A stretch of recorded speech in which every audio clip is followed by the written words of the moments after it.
there was a song that I wrote. It's on a demo type thing that it's out there somewhere online. However, the kids are getting music these days. And it's called Kitchen Sink, and there's a line that says, "A kitchen sink to you is not a kitchen sink to me."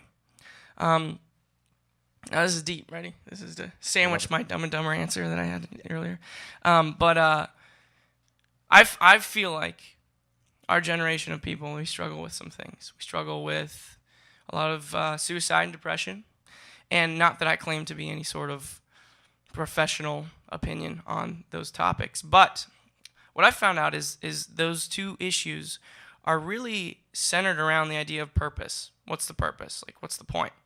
We have a lot of questions, big questions, right? And we don't have the answers to those questions, and that can really discourage us as young kids that are wanting answers to questions.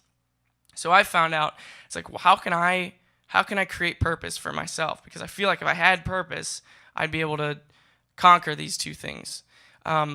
And I found through art that you can create the beginning of purpose for you. Not all of purpose, because that's just such a huge thing. But the beginning of purpose can be found by creating something that only you understand.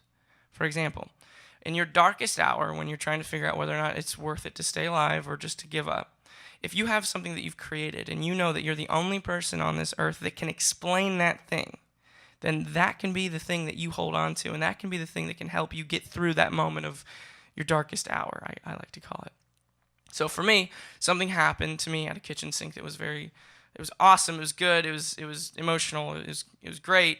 But the point is, I used that moment to help me get through my tough times, because the point is, I'm not going to tell you what happened at that kitchen sink.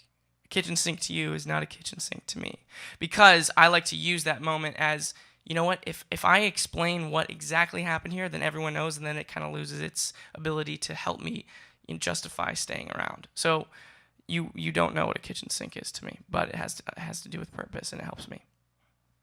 I don't know. We truly come from a place where we started from playing in front of hardly anyone, and it was kind of a pact that we made between each other, like, we're going to put as much as we can into this performance no matter who's there. So we assume no one's going to show up at every show we ever play. This is Yahoo on the road. There are going to be a lot of people here tonight. Right, but I'm telling you, that's our mindset. So then we go out there, and then we're just going crazy, and then we realize there are people there who want to be a part of it. So we'll see. It's a conversation. You know, to each his own. For me, music kind of came out of nowhere. My mom didn't know what to get me for Christmas one year, and she got me a little keyboard thing that had this button on it that when you press play, it would just like play a demo of a song. If you don't know what to get your kid for Christmas, get them a keyboard, because you feel good as a parent, because, oh, that's good, it's like musical, that'll make them think, and it's not a video game, right?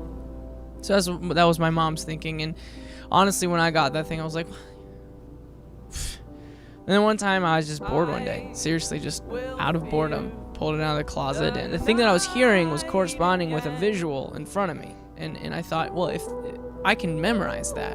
And then when I realized that someone had made that once, at one point it didn't exist, and then someone came up with it out of thin air, and from then on I was like, I want to do that. I want to come up with something out of thin air.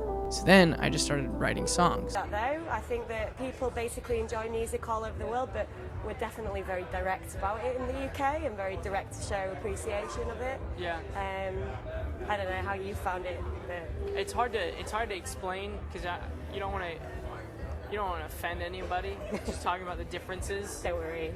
Well, it would be offending.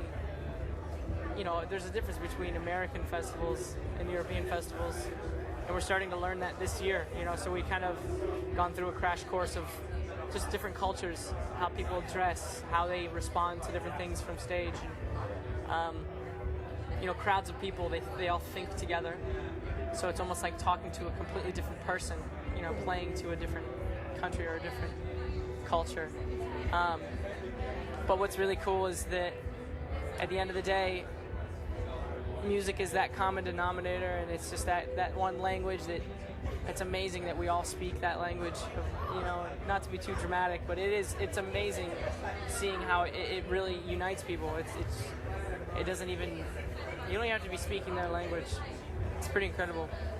that's something that's really important to your music, would you say? Yeah, you know, for me, I take a lot of pride in being able to communicate with people. So, going to a different country, and even though relative to the rest of the world, you know, America and the UK is very similar, there's still, you wonder. I can't really take security in the fact that I understand the humor, or I understand what's going to translate over here, and so you kind of really have to lean on the music and the performance and kind of just really kind of